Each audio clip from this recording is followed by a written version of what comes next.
Okay, let's go on this adventure here. We've been having sleet and freezing rain all night long, overnight. Hold on, doggy, I gotta go slow. I gotta put some more salt down. And temperature is 27 Fahrenheit, minus 2.7 Celsius. And I'm gonna show you right here where it's gonna get really cold in the middle of the week. You have entered the monitoring area. But anyway, we're gonna get some snow tonight.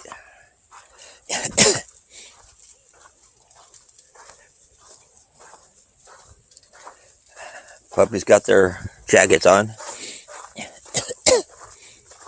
It's not as bad as it was early this morning when I walked. It was really slick early this morning.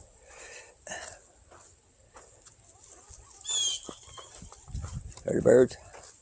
Don't pull me, Barkley.